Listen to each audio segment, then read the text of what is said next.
brought to you by NRL Group Incorporated. I'd like to welcome Janet Stewart-Lucier. She is a professional speaker and trainer who helps organizations develop high-performance work teams and is the author of Let's Talk Team Building, 10 Strategies for Becoming a High-Performance Team Member.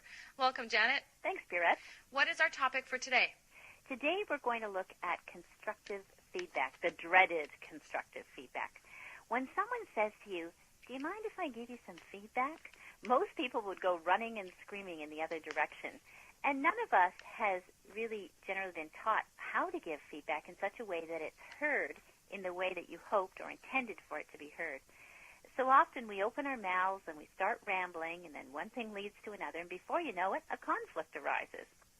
So if you keep in mind a simple acronym, DESC, D-E-S-C, that will help you the next time you have to give someone corrective or constructive feedback. DESC is an acronym that stands for Describe, Affect, Suggest, and Contract.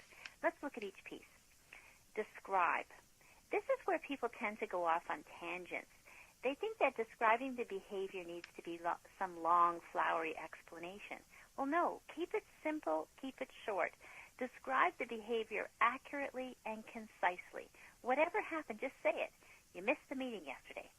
It's clear, it's simple, it's exactly what happened. So you want to try and not get the person on the defensive right from the beginning. You want to start out specific and neutral, and this step really answers the question, what happened? So if we look at the example, I noticed that you were not at the meeting yesterday. That's a clear statement of what happened. The next step, E, is for effect. Describe the effect or the impact of the behavior on you or on your team or on your family or whatever the group is. It answers the question, so what? For example, as a result of you not being at the meeting, I'm worried that the deadline for the project is in jeopardy. It's a reflection of some thoughts and feelings on your part. The third step, S, is for suggest. Suggest the changes that the team member could make to improve a situation. It's really important at this step to emphasize that the more specific and descriptive the statement is, the more effective an assertion it's going to be. It answers the question, now what? Remember, we had what, so what, and now what. It might sound like this.